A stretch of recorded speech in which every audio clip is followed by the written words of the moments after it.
Hay momentos o instantes en el que tomamos decisiones que cambian la dirección de nuestra vida. Es ese momento justo en la madrugada, manejando o en cualquiera de nuestros espacios en donde decidimos hacer o dejar de hacer determinadas cosas, ya sea renunciar, emprender, cambiar de ciudad o simplemente mover el timón. De esos momentos hablaremos en este podcast, historias que nos transformaron, sanaron o nos llevaron al lugar en el que hoy nos encontramos. Soy Anabel Rivero y esto es Al Mal Paso, Dale Ideas. Seamos dueñas de nuestros cuerpos, dueñas de nuestros cuerpos y nuestras vidas en todo caso, porque si no eres dueña de tu cuerpo, no eres dueña de tu vida. Dedicarte a lo que en tu trabajo te gusta más. No dije a un trabajo que te guste, porque luego no hay trabajo, pero lo que haya, en lo que haya, lo que puedas disfrutar más, o hacerlo disfrutable, compartir con otras colegas, con otros colegos que anden en este camino y que pueden ser formidables.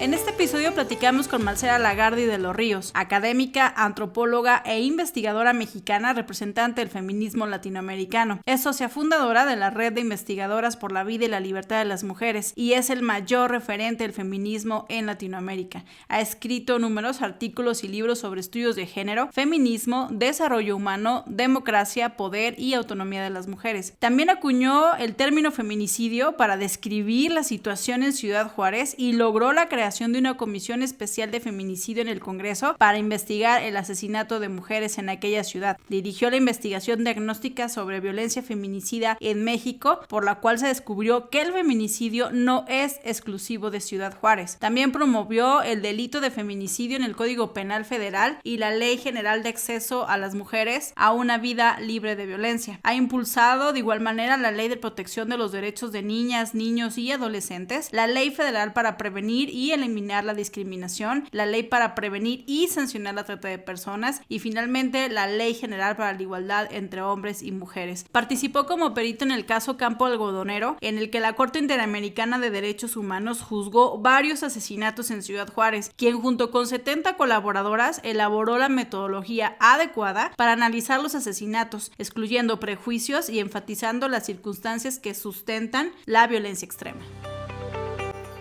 ¿En qué momento Marcela Lagarde se asume como feminista? No hay un momento como tal, no me pasó así.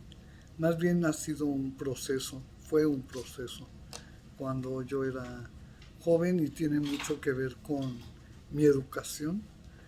Yo fui educada de manera científica, laica, con una filosofía crítica, en casa de mis padres.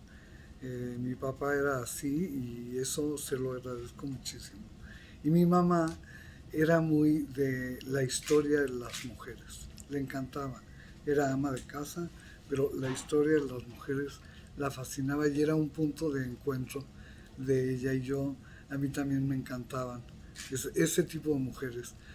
Y entonces fue eso parte de la base de la que yo partí.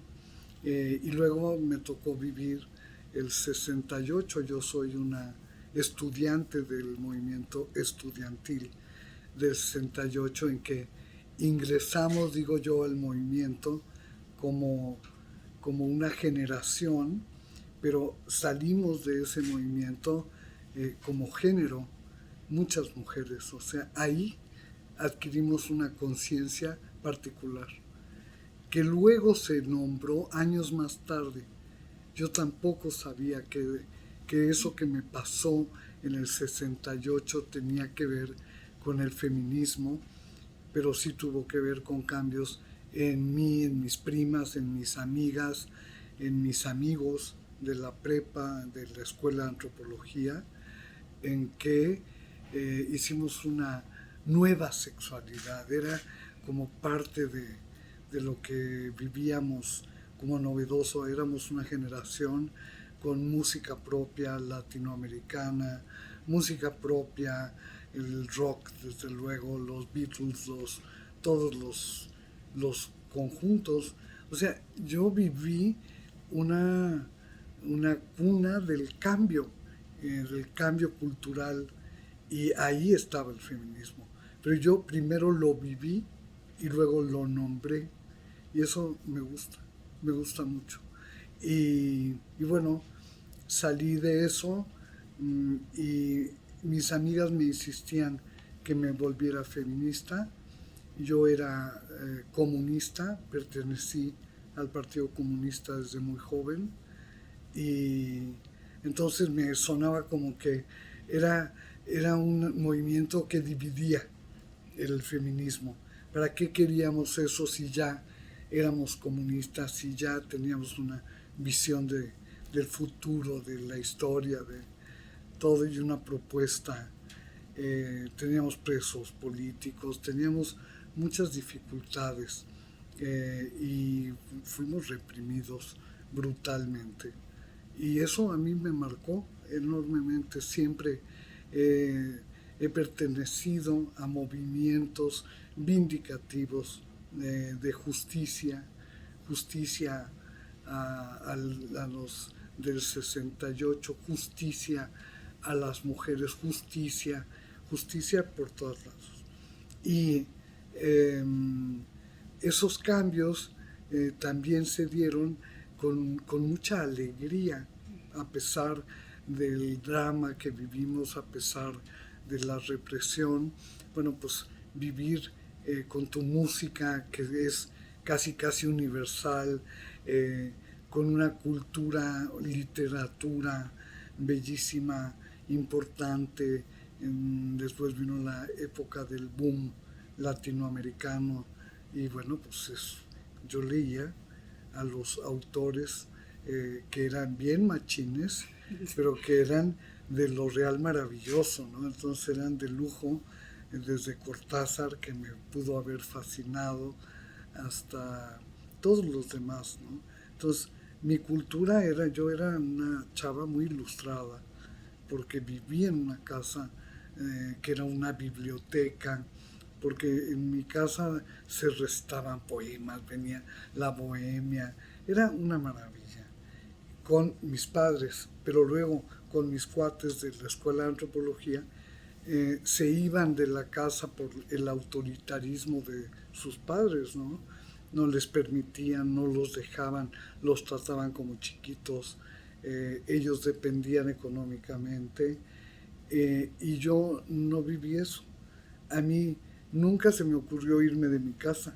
A mí en mi casa me trataban de maravilla, de lujo.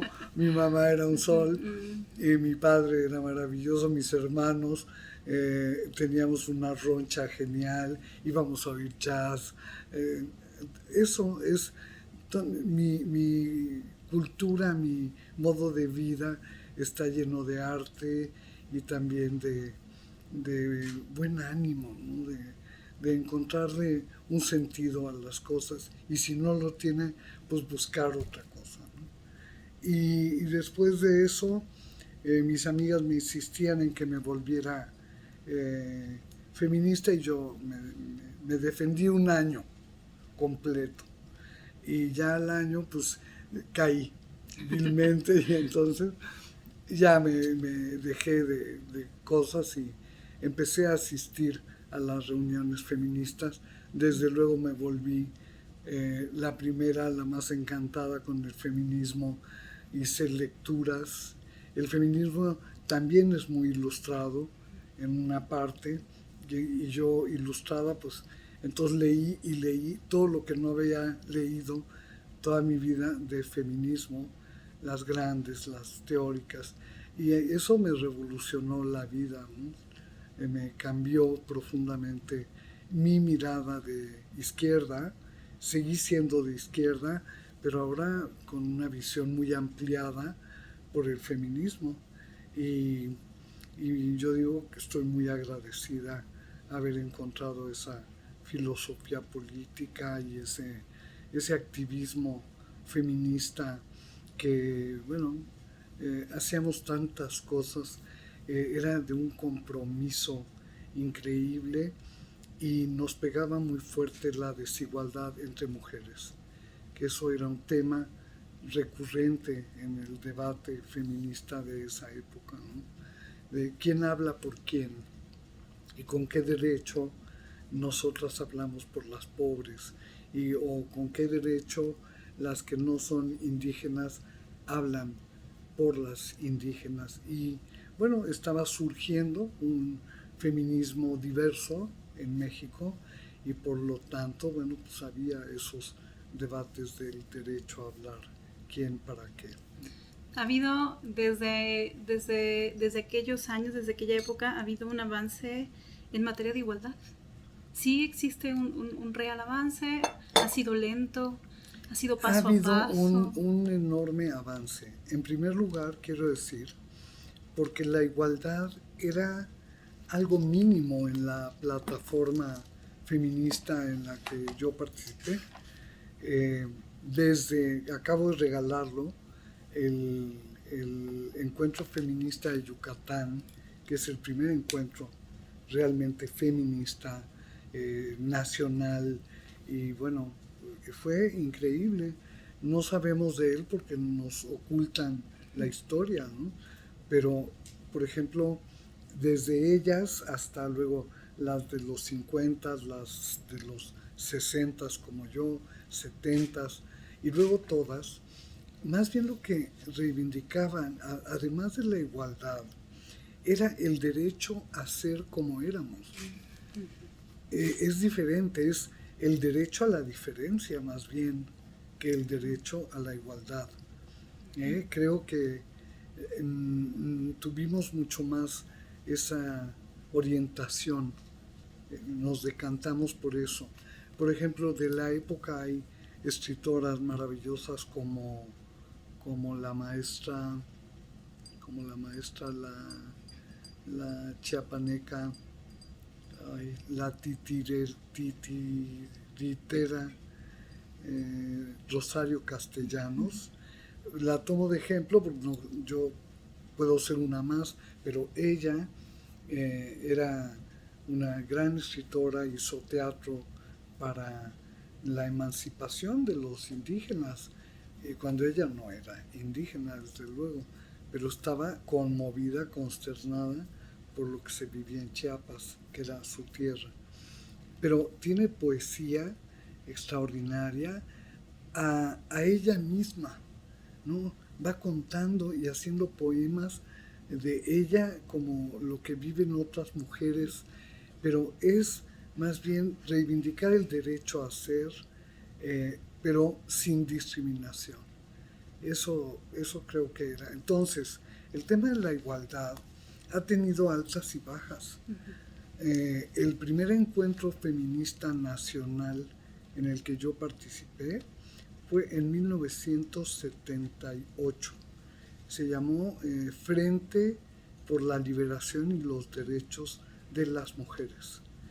Y ahí nos reunimos las 4 sindicalistas, las 8 comunistas que quedaban, las 3 trotskistas, o sea, las mujeres que nos conocíamos de la izquierda y que además ahora éramos feministas todas. Y ahí hicimos el primer frente.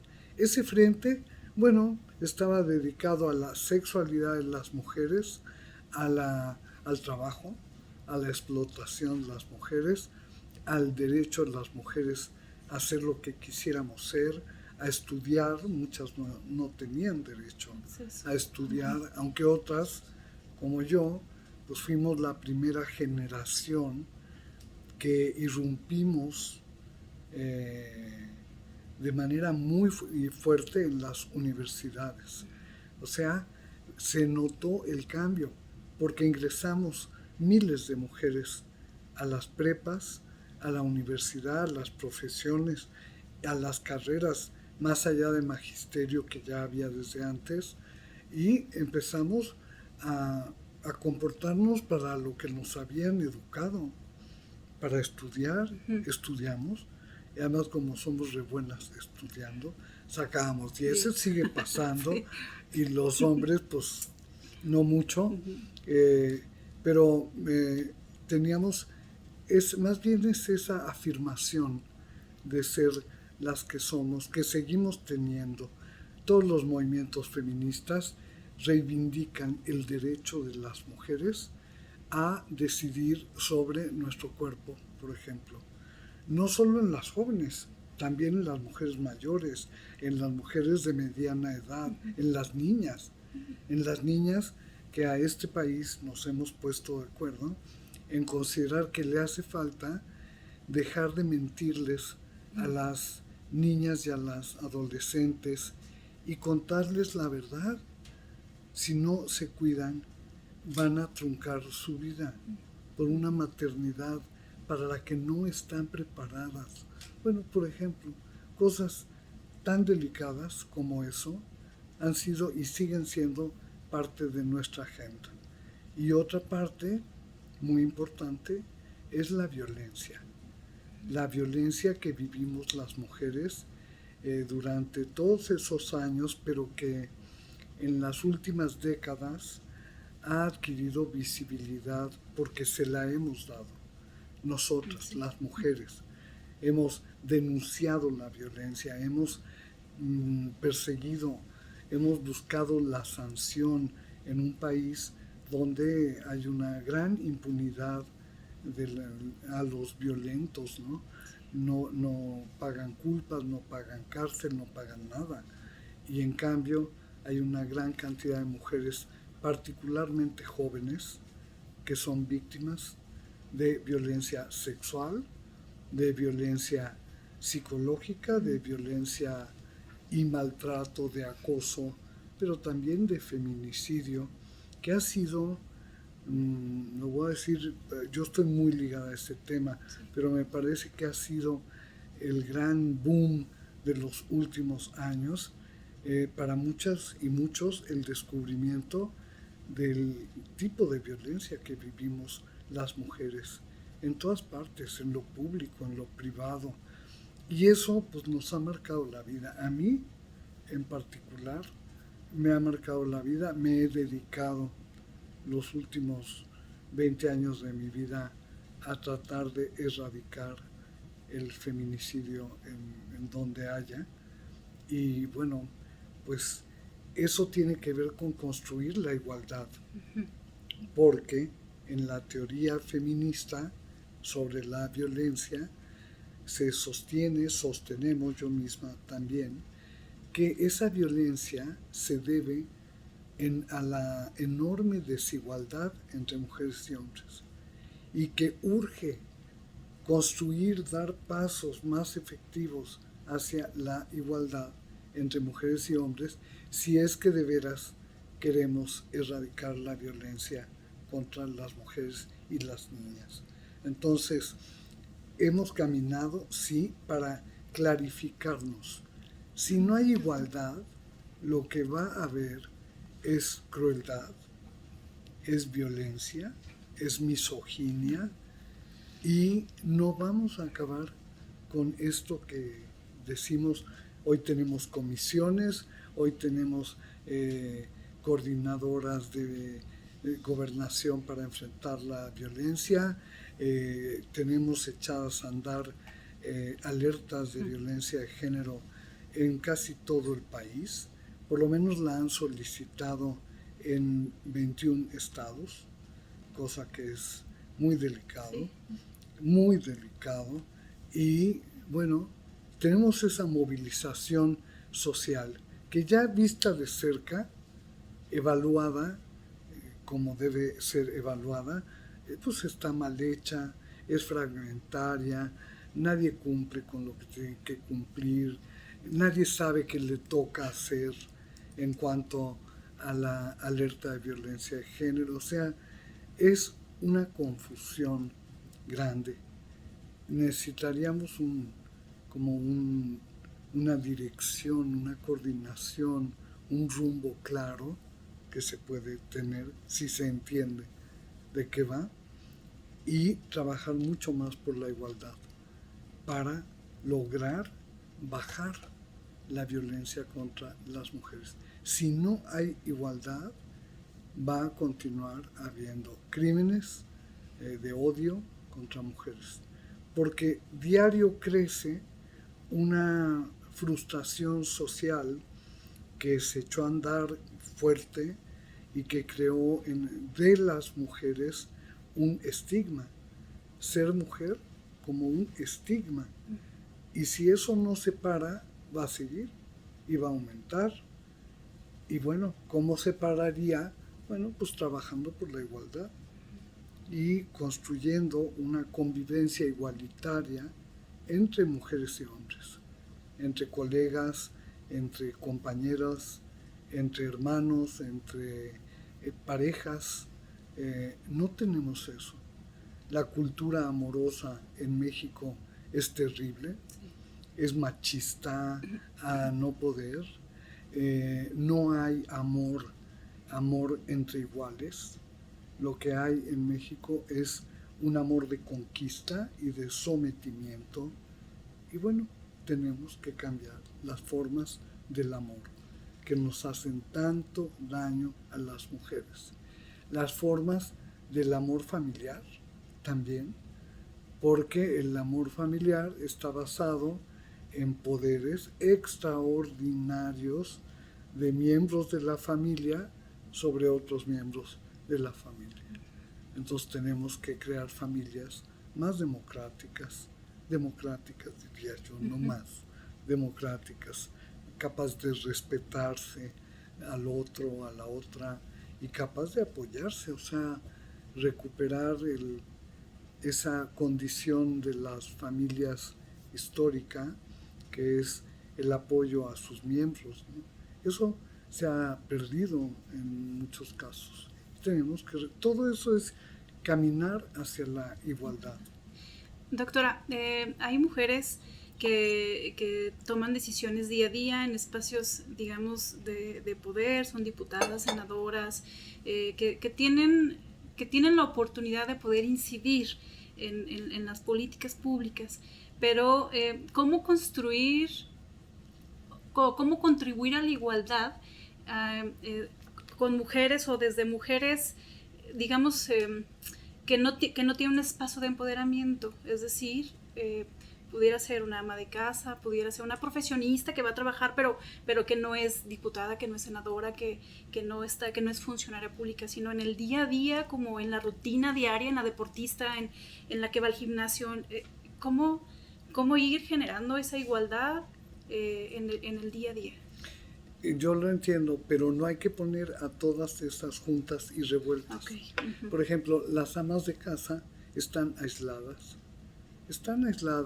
y están ligadas a lo más tradicional de la cultura y están ligadas sobre todo a creencias. Entonces, ellas no son un futuro de cambio, para nada. En cambio, las deportistas, bueno, últimamente se está viendo la emergencia de mujeres deportistas que además reivindican la igualdad y quieren ganar igual que los hombres y que les paguen. O sea, ahí ya estás en lo público y te apropias de la agenda. ¿Qué hemos hecho nosotras? Llevar la agenda feminista a lo público y se la apropian muchas gentes. Otras no, porque están en contra de esos valores para las mujeres. Otros están en contra de repartirse el poder con las mujeres. Por ejemplo, yo veo con claridad tener más diputados para que haya más diputadas, pues no se valen, ¿no? Tenemos 500. Sí. Entonces, tenemos 500 y tenemos que repartir lo que hay. Los diputados están muy enojados porque no van a ser diputados. Para que alguna mujer sea diputada, un hombre deja de serlo. Así es. Sí. Bueno, es un sistema que construyó monopólicamente una cultura política patriarcal que estaba hecha para reproducir el poder entre hombres y no dejar pasar a las mujeres. Bueno, hoy resulta que las mujeres no solo tocamos la puerta, sino que llegamos como podemos con la igualdad sustantiva. Hemos creado, no nosotras, la ONU Mujeres, categorías como igualdad sustantiva y estamos de acuerdo. Las mujeres públicas que no estamos aisladas ni en un consultorio, ni en... No, las mujeres que intercambiamos con otra gente y que estamos informadas, o sea, que no estamos encerradas en un círculo, digamos, de creencias, porque eso es lo peor que nos puede pasar.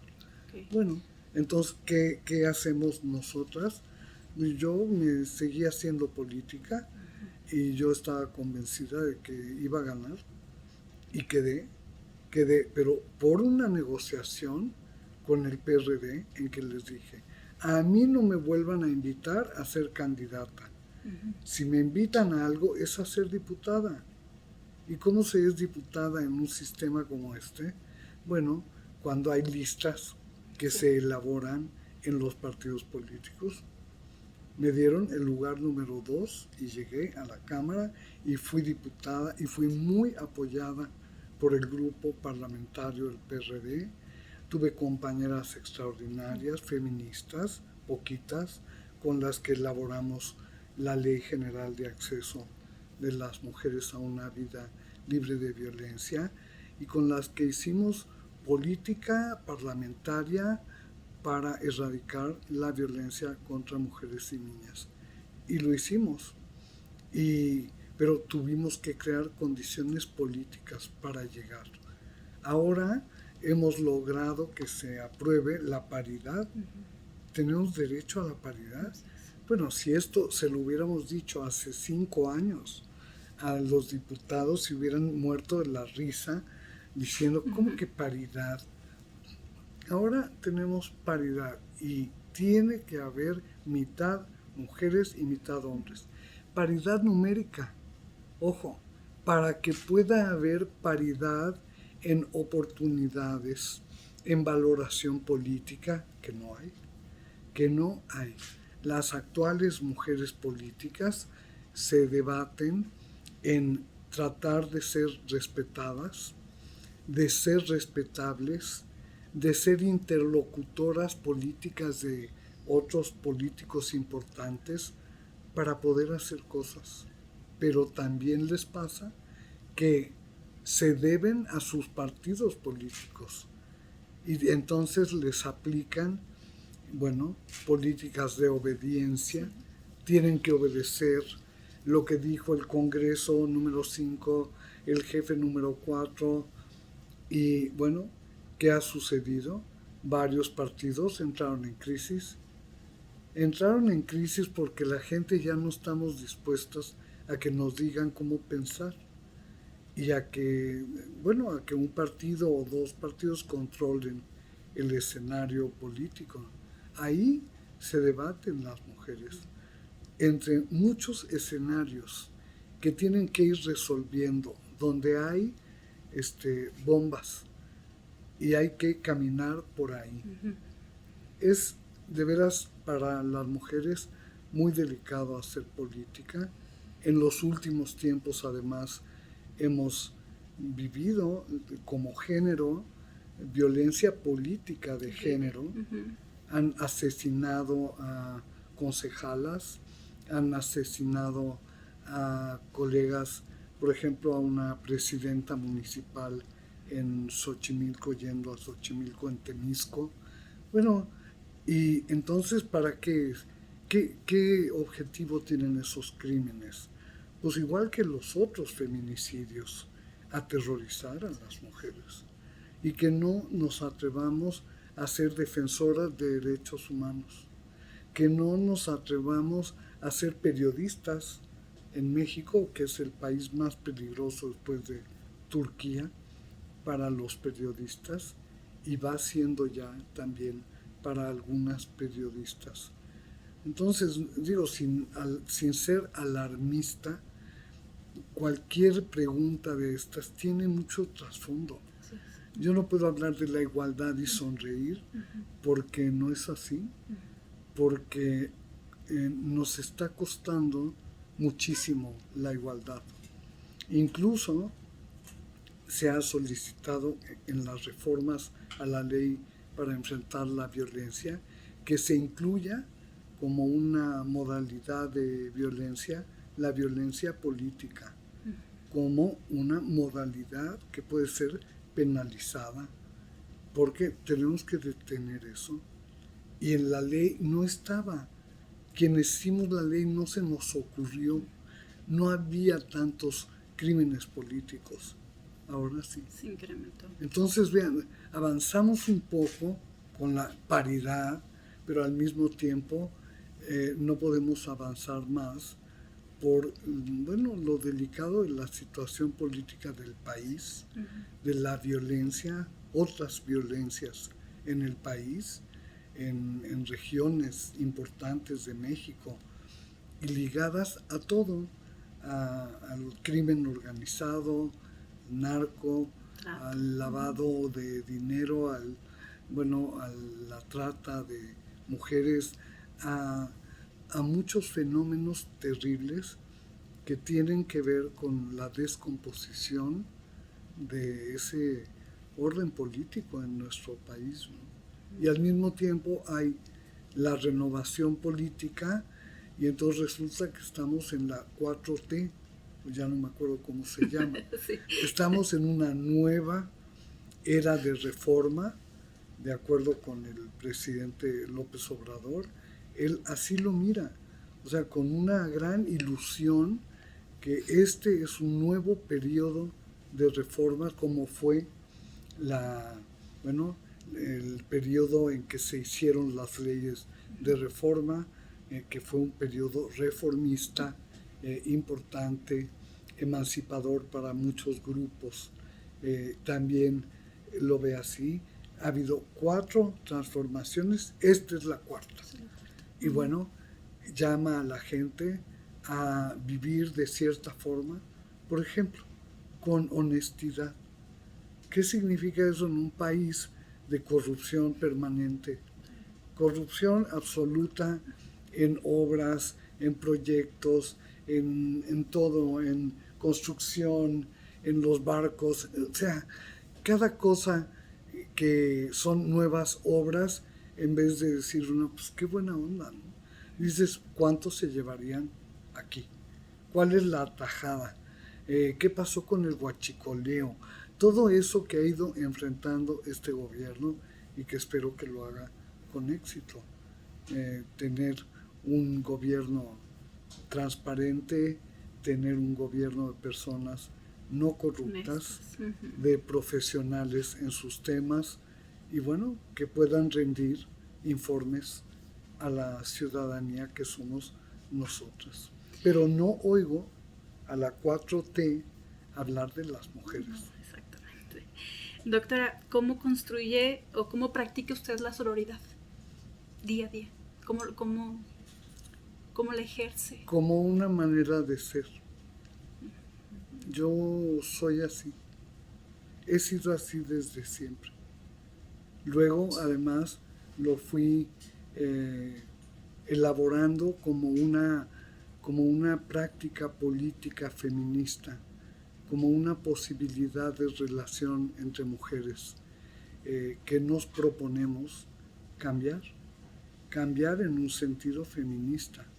La sororidad no solo tiene que ver con apoyarnos entre mujeres, que sí, sino también en apoyarnos entre mujeres para lograr erradicar la discriminación contra mujeres y niñas. Es un pacto de dedicar nuestras historias a mejorar las cosas. Doctora, ¿cómo explicarle como a las mujeres adolescentes, o también ya a las mujeres adultas, que no es un mundo o no es un país exclusivo de hombres? Sobre todo a las adolescentes, niñas adolescentes. Podríamos hacerlo con proyectos educativos, y sería formidable hacer una educación con perspectiva de género. En España le llaman coeducación, por ejemplo. Es una educación para la democracia, y entonces enseñar que el mundo ojalá pueda ser de todos. Pero ¿cómo se hace eso? ¿Cómo es que ellas pierden? ¿Dónde pierden? ¿En qué momento se descuidaron? Eso es lo que tenemos que tocar con ellas. Si se puede a través de la escuela, maravilloso. Si se puede a través de institutos locales de las mujeres en los municipios, mejor.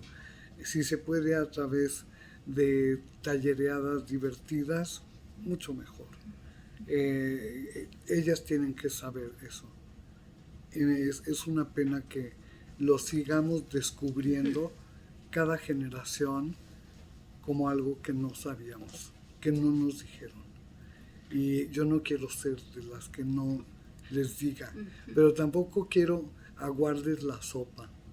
Quiero que sean, ojalá, capaces de divertirse en el mundo, de apropiarse los conocimientos, de apropiarse en la historia, de ver de qué va la vida, ¿no?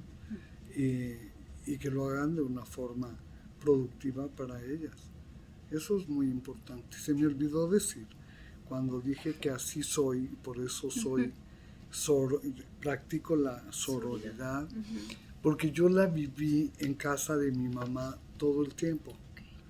Mi mamá recibía en la casa... ¿Han visto la película Roma? Sí. Idéntico. Yo nací en la Roma. Mi papá tenía un coche así gigante. Y había una chava que trabajaba en la casa a la que todos amábamos y se llamaba Juana y venía de Tlaxiaco.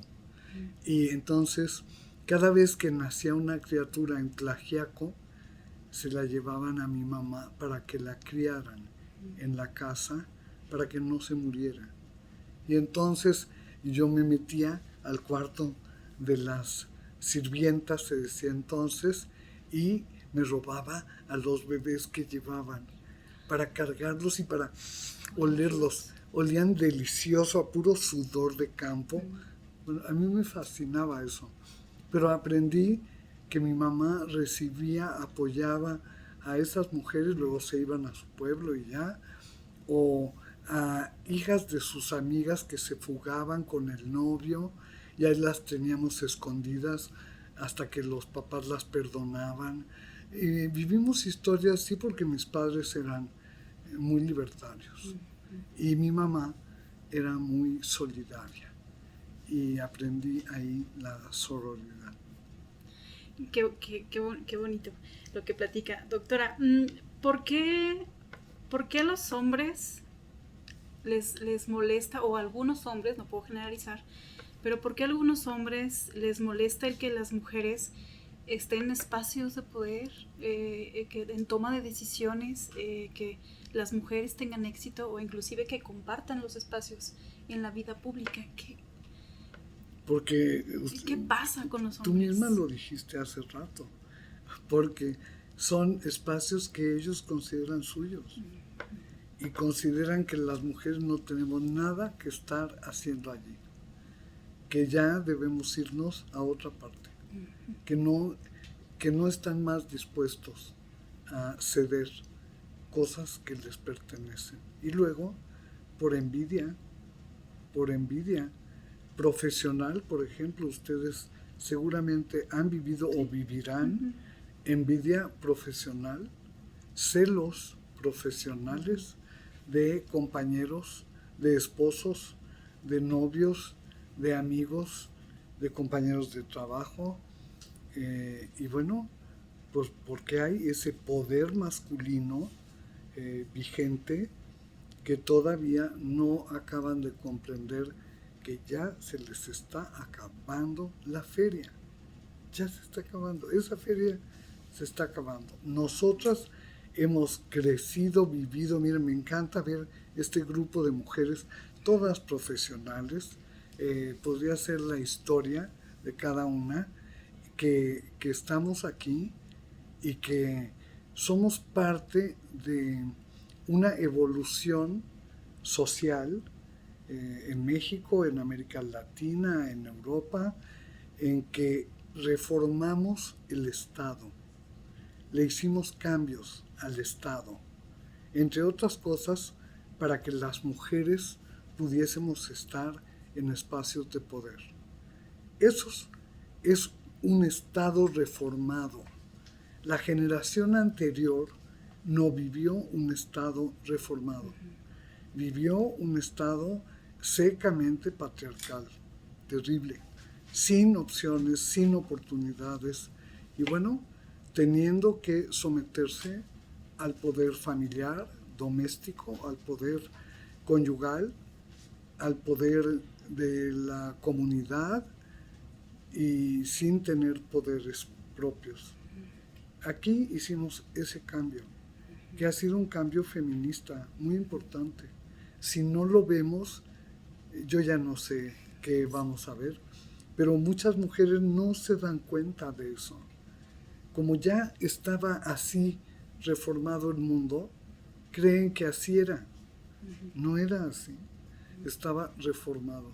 Alguien lo reformó para ellas y para otras. Y eso es lo que les tenemos que contar. Hace poco, doctora, comparto la experiencia rápidamente, recibí un mensaje de un amigo y me dijo, estoy cansado de la masculinidad tóxica. Dijo, a mí ya me cansó. ¿Cómo le hago para ser un hombre feminista?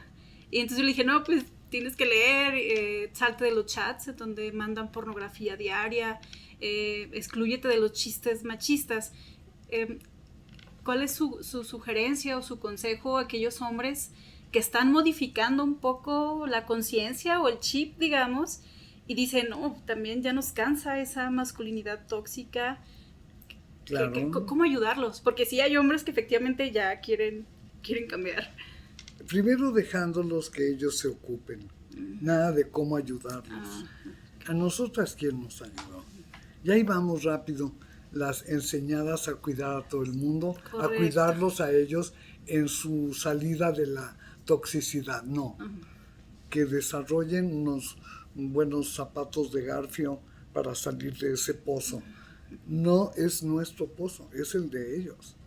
Y luego, bueno, trabajando, codeándose, siendo amigos de mujeres feministas. Ellas les irán diciendo, vas bien o vas mal, o no te acepto eso, o qué te pasa. Y mientras, está muy bien, hay que leer. El feminismo ha sido ilustrado. Hay autores, hombres claves, como John Stuart Mill, que fue, junto con su pareja Harriet Mill, el que creó la primera ley del divorcio, por ejemplo. Pero él tiene discurso como hombre de por qué el divorcio es necesario para que haya parejas libres. Sin divorcio no puede haber amores libres, son amores siempre en algún momento aprisionados, ¿no? Y bueno, entonces hay que aprender, no hay que casarse. Digo, no voy a empezar a dar aquí consejos, pero porque son instituciones no renovadas, no han cambiado. Ni la pareja conyugal, el matrimonial, o de ayuntados o como quieras, ni las familias. Son dos estructuras que están intactas y a las que muchas chavas, incluso con conciencia feminista increíble, acuden y acaban casándose, eso sí, con zapatos rojos. O sea, sí, porque tienes que subvertir en algo, pero no en eso. Lo digo, y yo me casé 2 veces y he tenido que entender muchas historias que no había entendido y que qué falta me hizo haberlas entendido. Pero no me vuelvo a casar con nadie. ¿Ya ven? No, lo digo en serio. A casar, a tener vida con nadie. Yo pienso que para mí, mi mejor estado es la soltería, vivir en soledad. Y lo he logrado. He logrado construirme un mundo así. Y yo soy sola, y vivo sola, y soy soltera. O sea, aquí no hay nadie que en mis dominios se meta en mi vida. ya bastante se metieron, o sea, no quiero. Pero bueno, hay que pasar esa experiencia, ¿no? Cuando te inviten otra vez a una boda, y entonces la despedida de soltera, y los chistecitos de, bueno, así como le dices a tu cuate, pues no veas pornografía, cambia con qué te nutres, cambia el cine que ves, cambia la música que oyes, cambia, como hemos cambiado tanto nosotras, ¿no? Doctora, ¿cómo hablar de feminismo con un lenguaje positivo? Es decir, que no se entienda o se interprete que se está en constante conflicto, que es como un pleito con los hombres. El feminismo es un constante conflicto con la sociedad patriarcal. Sí es, y no lo vas a encubrir. Ahora, que lo grites y te arranques los pelos, bueno, pues ya son estilos de cada quien. Hagámoslo como cada quien puede. Pero lo constructivo del feminismo, y eso es lo formidable, es que en medio de contradicciones y conflictos siempre propone y busca alternativas para solucionar cada problema. Por ejemplo, el de la igualdad lo contesté hace un rato de manera bastante extensa. El de la violencia, estamos tratando de erradicar la violencia. ¿Cómo? Como podemos. ¿Cómo? Como nos dejan. O sea, no necesariamente vamos a estar ahí en el pleito, no te tienes que pelear, pero el conflicto está. Doctora, ¿cómo, si usted lo quiere platicar, evidentemente, cómo llega Marcela Lagarde a su casa y con qué reflexiona al final del día? ¿Cómo se siente Marcela Lagarde en ese momento en donde ya llega a descansar a casa? ¿Con qué reflexiones se queda? ¿Qué piensa en esos momentos? Pienso, ¿de qué lugar vengo? A veces no me acuerdo.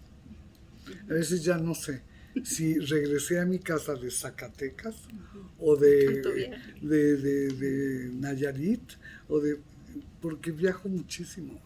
Y además necesito como descansar un poco y luego tomar nota de las cosas que me interesan de cada lugar, porque yo estoy segura que voy a volver y que a partir de todas esas cosas que yo vivo y analizo y aprendo, es que yo puedo tener opiniones o puedo elaborar una evaluación sobre algo. Entonces llego muy cansada.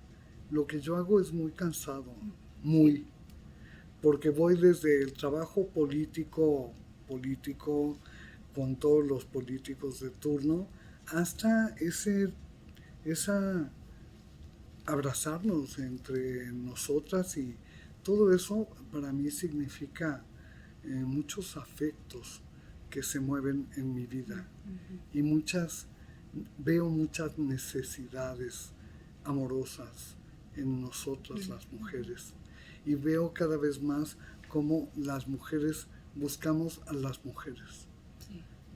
Y ahí entonces se hacen amistades, fiestas, bailes, canto, bueno, lo que se quiera. El feminismo es divertido también, y es artístico y es muy amoroso, ¿no? Entonces, de ahí digo, bueno, ¿qué me toca hacer mañana? Si todavía puedo descansar. Entonces, saco los objetos, los materiales de lo que sigue, y si puedo descansar un rato, descanso, y si no, me alisto para lo que sigue. Para lo que sigue. Yo trabajo sola, yo no tengo ayudantes, entonces yo tengo que tener mucho orden y organización en mi trabajo, porque, bueno, yo soy mi propia, iba a decir jefa, pero no es cierto. Yo soy mi propia trabajadora, y entonces eso siento en mi casa. Digo, pero qué hermosa es mi casa. Me encanta mi casa. Es una casa que también es una casa llena de libros, de plantas que me gustan mucho, y están por ahí algunas de las muñecas que me gustan, que han hecho artistas que conozco y que tengo ahí. Música también, a veces estoy de humor para un reggae y a veces para Vivaldi, o sea, me pongo algo de música, o eso es lo que hago en mi casa cuando llego. Y doctora, ¿qué es lo que le hace falta por cumplir o alguna, no sé si propiamente es una meta, pero qué es lo que le hace falta a Marcela Lagarde de continuar o de seguir? Que usted diga, es que hace falta que sobre el feminismo, sobre igualdad, hace falta esto y que no se haya logrado o que vaya apenas medio encaminado. Bueno, no sé si contesto esa pregunta, porque no sé si yo vivo así. Okay. Yo más bien vivo viviendo, más bien diría que lo que me hace falta es vivir y vivir en lo que estamos.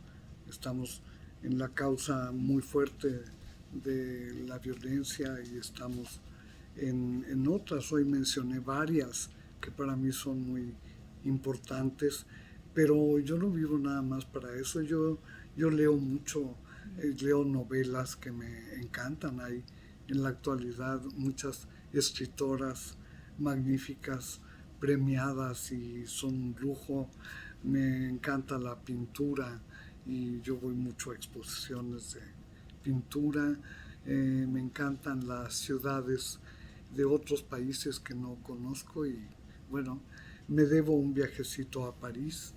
Le falta, Sí, no que le haga falta, unos pero 3 o 4 a París y me encantan los trapos bonitos, los bordados, las ropas lindas, que hay tantas en México.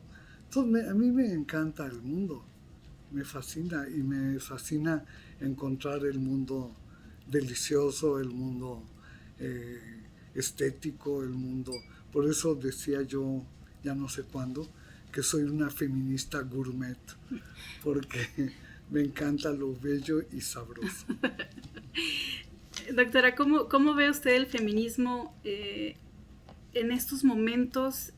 Me refiero a una época como digital, con tanta violencia digital, redes sociales, este tema como de pornovenganza, las mujeres, el movimiento Me Too. Muy peligrosa, hay una parte muy peligrosa, porque hay violencia a través de las redes que han llegado a ocasionar, lo sabemos, suicidios de chavas que fueron acosadas a través de las redes. Pero hay otra parte en que las redes permiten que gente en México que está por ahí en una loma pueda manejar una computadora y entrar en contacto cuando nunca estaba en contacto con el mundo. Y entonces ahí se podrán hacer cursos a través de redes, se podrán hacer muchas cosas, casi radio comunitarias, todo eso se podrá hacer, la conexión de gente aislada. Y la mayor parte de la gente aislada son mujeres y mujeres mayores. Esa es una parte. Y otra parte es que eso de muy agitado, hay una parte muy agitada, hay una parte muy positiva, hay movimientos feministas muy particulares que han develado historias particulares de las mujeres. Por ejemplo, el tema de la violencia sexual contra mujeres en los hoteles, sí. Cuando se vio lo de Scan, el que era jefe del Fondo Monetario Internacional, y bueno, se le hizo muy fácil violentar a una trabajadora, y la trabajadora encontró apoyo y hicieron la demanda y lo acusaron, perdió la dirección del Fondo Monetario Internacional y la candidatura del Partido Socialista a la presidencia de Francia. Por ejemplo, eso a quién no le va a dar contento y gusto. Y hay varios hombres así, poderosos, que en algún momento en el pasado violaron o violentaron de alguna forma a mujeres, y ahora se sabe, y ahora los han denunciado, y entonces está en veremos su familia, su, digamos, su credibilidad, su todo, por haber cometido hechos sexuales terribles. Y yo he comentado últimamente que me encanta el movimiento Me Too, porque es un movimiento muy sencillo, está basado en esa denuncia o en ese primer reconocimiento de hechos violentos del pasado que luego se comunican y que pueden concluir en una denuncia o no concluir en denuncia. Pero ya hay una armonía entre mujeres que se asumen Me Too. Hay en México, en Holanda, en Estados Unidos, y bueno, ahí la jefa es Ofra. Ofra, que es un sol, es una mujer extraordinaria, una gran oradora. Hay que oírla reivindicando el Me Too para ella misma, ¿no? Una de las mujeres más poderosas económicamente en el mundo, pero no racialmente, no genéricamente, y por esos hechos de discriminación, pues fue terriblemente lastimada, ¿no? Y bueno, toda su vida ella oyó mujeres en su programa de tele que iban a llorar sus dramas, y ella era muy comprensiva porque había vivido problemas semejantes, pero nunca se le había ocurrido hacerlo público. Ya lo confesó, y entonces ahora está convocando a mujeres poderosas a contar qué cosas les han pasado. Y bueno, lo que estamos descubriendo es algo que teóricamente deberíamos saber. Casi todas las mujeres hemos vivido en algún momento de la vida violencia, o sexual, o intelectual incluso, cuando hablamos de envidia y competencia y rivalidad, de diversos tipos, pero es violencia, ¿no? Y bueno, a mí me da, yo veo el mundo, el vaso medio lleno. Yo lo veo así. Hay muchos movimientos concretos en este momento, los movimientos salariales, los movimientos por una redefinición del cuidado, para que ya no sea solo de las mujeres. Y bueno, a ver qué logramos en esta ola del feminismo. Doctora, ¿cómo trabajar a favor de nosotras mismas? ¿Cómo lograr hacerlo? O concientizarlo, no sé si está como bien planteado, pero primero que nada, como decirnos que sí. Cuidándote. Yo ya no me creo que nos cuidamos mucho cuando estamos descuidadas. Cuidando el cuerpo, cuidando la salud. Y las mujeres tenemos muchos aspectos de la salud que cuidar y que descuidamos continuamente. Por ejemplo, la salud sexual y la salud reproductiva. Entonces, bueno, apropiémonos de eso, seamos dueñas de nuestros cuerpos. Y como decían las gringas hace 40 años, dueñas de nuestros cuerpos y nuestras vidas en todo caso. Porque si no eres dueña de tu cuerpo, no eres dueña de tu vida. Y bueno, empezar por ahí, dedicarte a lo que en tu trabajo te gusta más. No dije a un trabajo que te guste, porque luego no hay trabajo, pero lo que haya, en lo que haya, lo que puedas disfrutar más, o hacerlo disfrutable, compartir con otras colegas, con otros colegos que anden en este camino y que pueden ser formidables, ¿no? Y hacer como una nutrición. ¿De qué te nutres? Entonces ahora estamos en la era de que no tenemos que comer gluten, que no tenemos... Carne. No, y nunca nadie nos dice, tienes que tener alimento intelectual, tienes que tener alimento espiritual en tu espiritualidad, la que tengas, y cuidarte. Bueno, si te cuidas así, podrás hacer muchas cosas y también podrás disfrutar la vida, ¿no? Pero si te descuidas tú, a lo que nos han enseñado a las mujeres es a descuidarnos a nosotras y a cuidar a los demás. Sí, pero también a esperar que los demás nos cuiden. Ojo, no van a cuidar. No fueron educados, si son hombres, para cuidar. Tendrá que venir otra generación. Habrá que reeducarlos. Habrá que ponerles condiciones de colaboración, ya no de convivencia.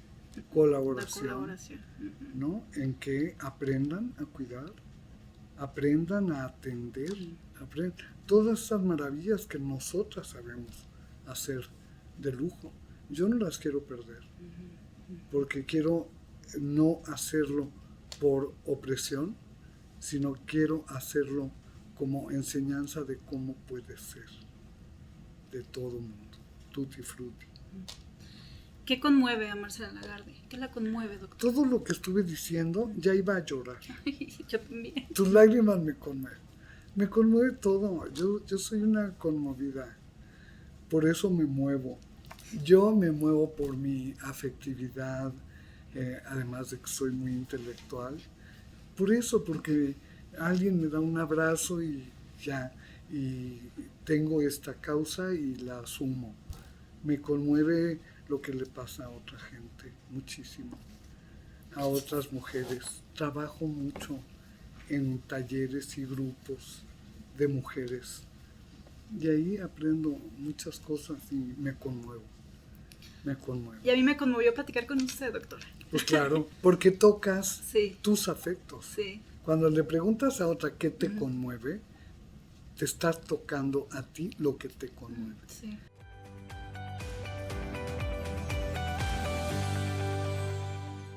Finalmente, doctora, ¿cómo se desconecta? Bueno, ya anticipó un poco la respuesta, con música, leer, etcétera. ¿Hay algún otro mecanismo en donde...? Cocino, me encanta cocinar, con mis plantas. Si llego a tiempo, atiendo a mis plantitas, camino también para desconectarme. Y a veces, bueno, hace unos añitos no me desconectaba, y fue cuando me quedé calva, cuando dirigía la Comisión Especial de Feminicidio, porque no lograba desconectarme. Y hoy tuve un recuerdo muy desagradable. Al entrar al sitio donde está el instituto, se los comenté a las compañeras, me recordé mucho del campo algodonero en Ciudad Juárez, donde aparecieron los cuerpos de 8 jóvenes, eran casi niñas, ¿no? Y ver el descampado, los lugares abandonados, me pueden todavía regresar a eso. Y no me he desconectado, por lo que veo. Pero me desconecto también haciendo teoría.